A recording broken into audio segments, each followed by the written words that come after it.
interviewing Mr. Paul Auster, American writer and film director, author of the New York trilogy and Lulu on the Bridge, and the interview is a part of the Writers in Motion project. During preparations to this talk, we have come across one of your interviews from 2010, where you stated that in the past few years you have found it harder to come up with ideas for new novels. Has things changed since then? Are you working on something new right now? Well, 2010, I'm trying to think, that was probably the year that my last published novel came out, Sunset Park. And it's true that when I finished that book, I had no plans for another novel. I had no ideas for another novel. And, but I did have some ideas for some autobiographical writing. And I've written 2 books since then. Winter Journal, Report from the Interior. Well, I finished Report from the Interior at the end of 2012. And sometime in April of 2013, I started writing another novel. And I've been writing it ever since. And it's really big. I've got 500 pages, and I think I have at least 500 more pages to write.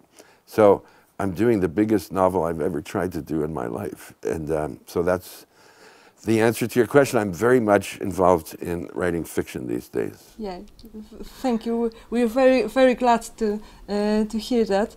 A few moments ago, I've referred to you as a novelist and as a film director, but you also, as you already said, you also wrote some non-fictional books, then some screenplays, some song lyrics even. You translated poetry, and finally you wrote some poetry of your own. So my question is, how would you describe yourself? Who is Paul Auster? I'm a writer. That's what I am.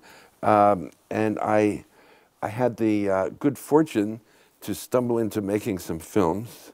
It was more accident than design. But I must say that I've always been a passionate follower of films. I love film. And there was even a moment when I was young, at about 19, 20, I thought maybe I would like to become a film director. And I thought about going to film school. And then I realized that at that time, I was so shy, I could not talk to more than 1 or 2 people at the same time, that it would be impossible for me to direct a film because I was too quiet, and you have to be able to talk. So I gave up that idea. But so I would not call myself a filmmaker, but a writer who has occasionally made films. And all these other activities, you see, seem to go in, fit in different phases of my life. When I was young, and by young I mean 18, 20, 23, I was mostly writing poetry and translating poetry and writing essays. And then I started writing prose in my very early 30s. So my 20s are the poetry years and translation. And then after that, it's been mostly fiction and then the occasional nonfiction book. But all these things merge together to me, whether it's writing a novel or an essay or an autobiographical work, it's writing, and I'm a writer. In Poland, you are known mainly as a novelist and film director. Can you elaborate a little more on your episode with poetry? With poetry? Well, it was my first love, and I spent all those early years writing poetry. I published 4 books, I think, in the 70s, and then I came to a crisis. It was a complicated thing. I've talked about it in some of my autobiographical work, in Hand to Mouth, and also in Winter Journal. No money. I was desperately strapped. And I was married. The marriage was falling apart. I had a little son, and the demands of trying to keep us all alive took up all my time, and I really couldn't write. And I went through about a year when I wrote nothing, and I thought I was finished as a poet and as a writer in general. And then in late 1978, something happened to me. Nothing big, and I discuss it in Winter Journal, which has been published in Polish. I had a breakthrough, and I started writing again. And when I started writing again, it was prose. And now the interesting thing is, the first piece I wrote, which is a strange text somewhere between poetry and prose, called White Spaces. I finished that piece with a sense of happiness, great accomplishment, because I was writing again. It's only about 10 pages. But, you know, I had written about 40 pages and then cut and cut and cut until I had what I thought was a strong piece of writing. The very night I finished it, it was about 2 o'clock in the morning on a Saturday. I went to sleep, and 7 o'clock on Sunday morning, the phone rang, and it was my uncle telling me my father had died that night. What a strange thing this was. I was coming back to life, and my father had died the very night I had finished this piece.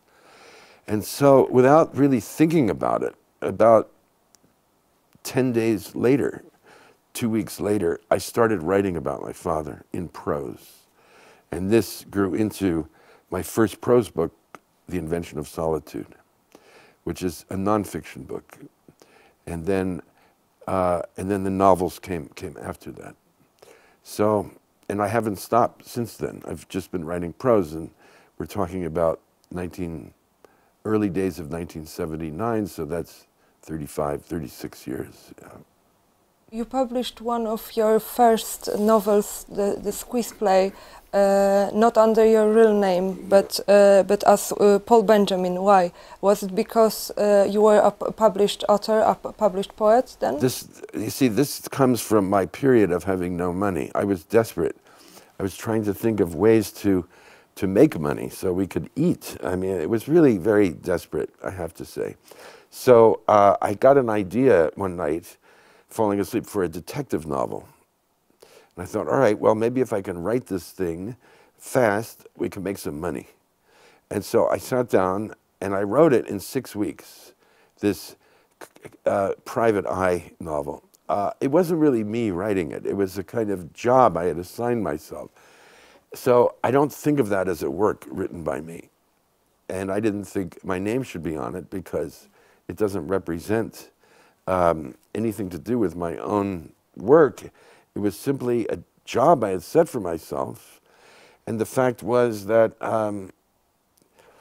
then my father died, and I just kind of forgot about it. And then I pulled it out later. Someone had called about wanting to do something, and I gave him this book, and it got published, but that was 4 years later. And I wound up making a total of $900 for this. It wasn't a very good way to make money, I have to say. So I abandoned all that. Yesterday we have seen Blue in the Face. Crazy, fiery and very postmodern movie. Signs of postmodernism seem quite visible in your other works. In Book of Illusion appears an imaginary with the inner life of Martin Forst. Then you wrote screenplay and directed a movie with the same title. Do you consider yourself as postmodern artist? Let me just, before I label myself, let me tell you the story about Martin Frost, just so you'll understand how this happened. After Lulu on the Bridge came out in 1998, I was asked by a German film producer to take part in a series of movies, half-hour movies, about love. I don't know, what was it called? Erotic tales or love stories or something like this. She was doing 12 half-hour films in this series, which was for, I think, German television and film festivals. And some people I knew, some directors had done it, and it seemed like an interesting project. So I sat down and I wrote a script for 2 actors. And I had the cast ready, I had everything going. And then it turned out that the way they were going to pay for the film was very difficult. They wanted to give 1/3 when we signed, 1/3 when we started, and then 1/3 when it was done, and they approved of the movie. And I thought, well, what if they don't approve, and then my poor producer will be stuck with 1/3 of the budget? So I backed out, and so other people who had worked with her told me, back out, don't do it, it's not a good idea. So I had this script lying in the desk, and then I started to think, well, actually, it would be better to expand it into a full-length film. And I made a lot of notes to do that, and then and put it away. And then I started writing the Book of Illusions. And I got to a point in the book when I wanted to have a film by Hector Mann described, and I thought, oh, I'll do the full version of Martin Frost. Then I realized, no, it's too long. I'll just do the short version. So I finished the novel, and the idea of doing the full-length film kept coming back to me, you see. So a few years later, I sat down, finished the script, and decided to make the movie. That's how it's not some kind of postmodern trick. It just was 2 things happening simultaneously. Whether I'm a postmodernist, I have no idea. That's for you to say. I don't want to put labels on myself. In fact, you know, I'm not dumb, but I don't really know what postmodernism is. It's used so loosely that it doesn't have any real meaning for me. My principle is that I'm mostly working out of my unconscious. The stories that come to me, I don't understand why I have to do it. I just feel this compulsion to do it. The content, for me, always determines the form. So I've written in different modes. Different novels demand to be written in different ways. Some of them you might say, oh, postmodern, but others probably not. Some of them are very linear. They just go straight. And others are very circuitous. Some are made up like Chinese boxes, you know, one thing inside of another. It just depends on what the story needs to be expressed in the best possible way. So, I don't know what I am. I'm just a writer. I'll go back to that, just a writer. We've expected for you to say something like that. Okay. Okay. Well. You often refer in your works to film, to movies. In Blue in the Face, there is a reference to this 1945 movie, Walk in the Sun. In Lulu on the Bridge... But just let me interrupt there. You see, the reason why it's there is because it was an improvised film. Harvey Keitel was the one who mentioned it. And so, since we had that in the film, we thought, well, let's track down some clips of that film and see what it looks like. And so that's how that got in. Okay. In Lulu on the Bridge, we have a film crew shooting a remake of 1929 Pandora's Box movie, yes. And the main female character is casted as Lulu in this remake. The Book of Illusions is about a vanished filmmaker from the silent era. So my question is, which films or which film directors influenced you the most? Well, you see, the film has crept into quite a few of my books. In Man in the Dark, there's a grandfather and a granddaughter, and they talk at length about 4 different directors, because she's a film student. And they talk about Jessica and Renoir and Ozu and Ray, the Indian director. In this last book of mine, Report from the Interior, which is about my childhood, there's one chapter which I call 2 Blows to the Head. This has not been translated yet. 2 Blows to the Head, which is the experience of watching 2 movies when I was very young. Both of them American movies. One called The Incredible Shrinking Man, which probably you don't know. It's an extraordinary science fiction movie about a man who keeps getting smaller, which I saw when I was 10 years old, and it absolutely rearranged my inner life. And then there was a movie I saw at the age of 14 called I Am a Fugitive from a Chain Gang, which is a 1932 American film, and an extraordinarily dark movie, which resonated with my growing, or my awakening political consciousness at the time. And it was just the right thing for me to see at that moment. And even in the New York trilogy, in Ghost, the middle volume, my detective, Blue, in 1947, is going to the movies, and there's some long discussions of film noir out of the past in particular. So yeah, film keeps popping up because I'm so interested in it. And the fact is, I watch films and so does everybody else. It's part of our world. And my one watchword as a novelist is, anything can go into a book, anything. And so why not films as well? During the introduction to Blue in the Face, you spoke about meaning of this particular phrasal verb. To talk oneself blue in the face means you talk so much, you became exhausted, but then still nothing happened. I feel like problems with communication are a huge part of this movie. Do you agree? Oh, absolutely. But you see, I think too, that what that movie, in all its silliness and comedic excessiveness, I mean, that there is something underlying it, which is that maybe conflict isn't such a bad thing. Maybe when we express ourselves, it's better than holding back.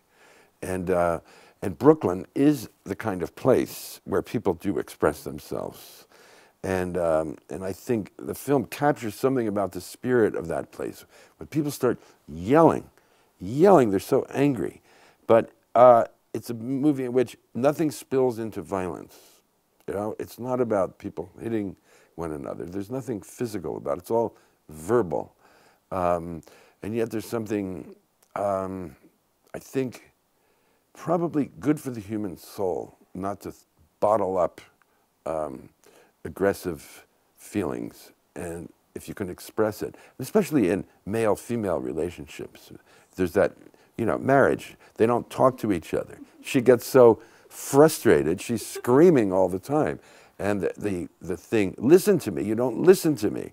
And then it cuts to Lily Tomlin out there holding a side, you know, listen to me.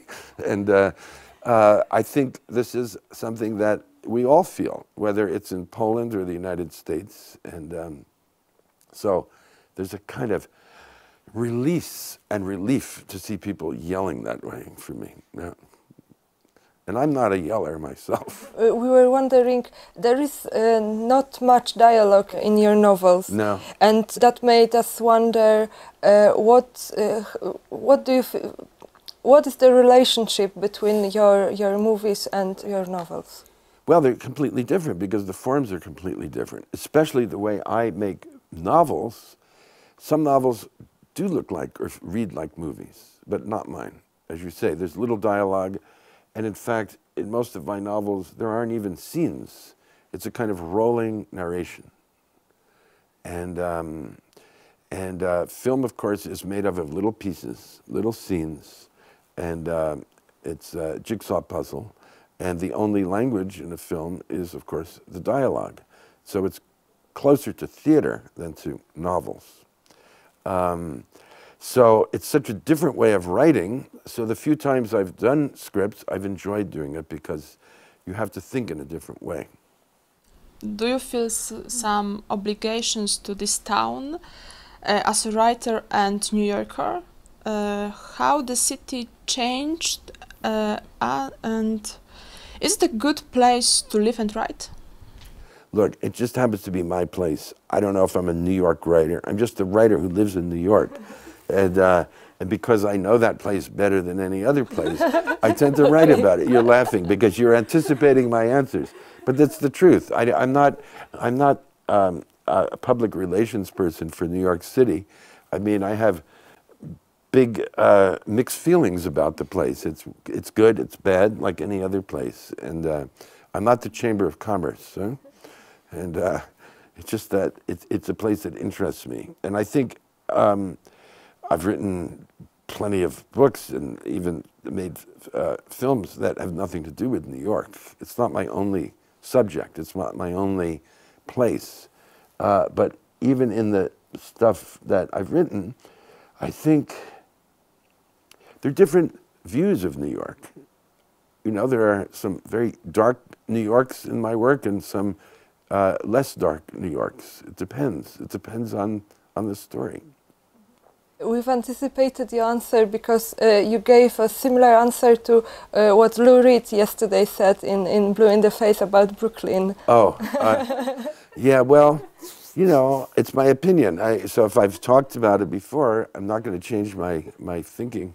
We would like to also talk a little bit about the role of objects in your work.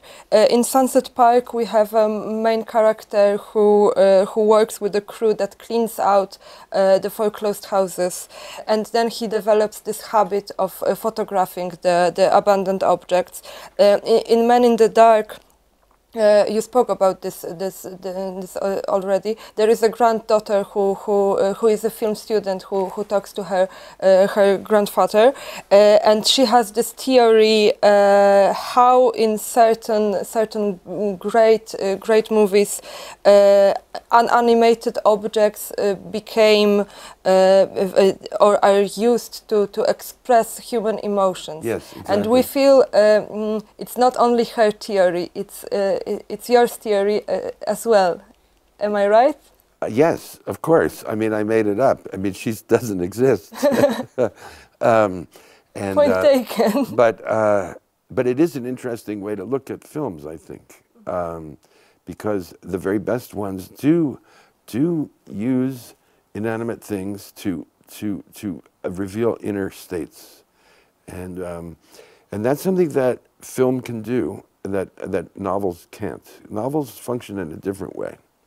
They're much more interior, and so the problem with film is how to get inside, because everything in a film is surface.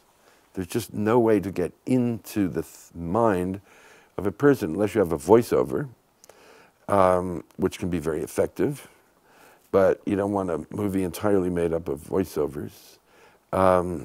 So, I mean, think of another movie, a less brilliant movie, but a wonderful movie nevertheless, Notorious by Hitchcock, which I think is my favorite Hitchcock movie.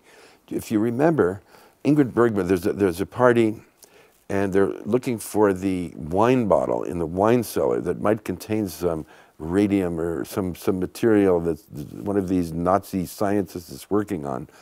And there's so much made about the key to the door of that room. And you see it in her hand, you see it, and all the tension of the scene is in that key, which and it plays out for about 10 or 15 minutes. And it creates an incredible suspense that without the key, the scenes with the key wouldn't have the same force. And I think, you know, Hitchcock was a film genius. And it's interesting to see how these different sensibilities all kind of go towards this idea of using a thing to express a state, an inner human state. Talking about objects, can you elaborate a little more on the stone from Lulu on the Bridge? How did you invented this idea? I don't know. It came to me. You know, for me, the stone is the thing that holds the world together. It's a kind of object that embodies that thing that happens between people that can create love. It also is perhaps the thing that keeps these bookshelves from flying up to the ceiling, that holds the world together. And the fact is that it's very mysterious.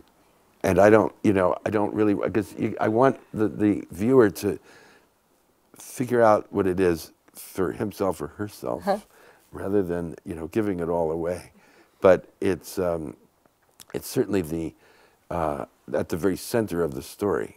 But you have to remember that the man is dying. I mean, this is all a fantasy in the head of someone who's almost not there anymore. And you see, it's inspired by when he gets shot. You know, a piece of the ceiling falls down, and that becomes the stone in his mind. And the stone becomes some kind of chance at another life or continuing life. It's complicated. Yeah. Critics speak about a strong influence of Edgar Allan Poe, Beckett, and Kafka on your writing. What do you think about it? Well, they're all writers I admire very much, but at the same time, I don't see that my work sounds like theirs at all, in any way. Even though I'm sure that they had tremendous influence on me when I was young, but somehow I think there's nothing to it. In the last few years, we can notice a growing popularity of TV series, like Sons of Anarchy, like, I don't know, Game of Thrones, like Breaking Bad. And many writers, many directors, after spending the majority of their career in film, they decide to direct a pilot, an episode, even a whole series. Martin Scorsese produced the Boardwalk Empire. Neil Jordan wrote and created The Borgias with Jeremy Irons. So my question is, what do you think about TV series being a new medium for filmmakers? And would you like to direct a TV series or write a TV series yourself? I think it's very interesting what's happening. I've watched a little bit. I don't watch that much TV, I have to confess. But it's a great idea. Some of these things are certainly better than the films being made. We've come to a very frustrating moment in America where feature films are rarely made for adults anymore. It's all for 9-year-old boys. And 90% of it is based on comic books. I mean, it's unbearable to watch. I mean, the sadness that sweeps over me every time I happen to watch one of these things, usually on an airplane. I turn them off. And the level of even the adult things, the comedies, are also all for teenagers. Even if the protagonists are in their 30s, they act like children. There's nothing serious going on, except every year, maybe 1 or 2 movies break through and they get released and people can see them. So, yes, in TV, it's given people a chance to do something that used to be commonplace in film, stories for adults. And that's, I think, the pleasure of all this. So, yeah, I think it's a good thing. I also think that the best way to adapt a novel would be to do these mini-series, you know, rather than try to scrunch a 400-page book into an hour and a half or 2 hours. Do it in 6 hours or 8 hours, and then maybe you can get some feeling for what the book was, or the story inside the book. As for me, however, I have no interest in doing this. I really only want to write this book that I'm doing now, and I'm not thinking about working in film again. What kind of books would you label as good novels? What does Paul Auster read? Well, I don't read too many novels anymore because while I'm working on a novel, I can't read fiction. I just can't. I'm reading history or biography, mostly history. And then it's in between books that I read novels, but usually catching up on the novels of my friends. So that's, but good novels, well, I have my favorites and I go back to them. But, you know, it's such a boring answer because, yeah, I love Tolstoy. I love Dostoevsky. I love Melville and Hawthorne and all these people you mentioned, Kafka and Beckett, and Dickens is, you know, one of the favorites of all time for me. But it's such an unoriginal response, or Cervantes. But these are the best writers. And so, of course, the best books are the ones you're going to like the best. And it will ever be thus. Thank you very much for the wonderful talk. It was a great pleasure meeting you here. Thank you. Thank you.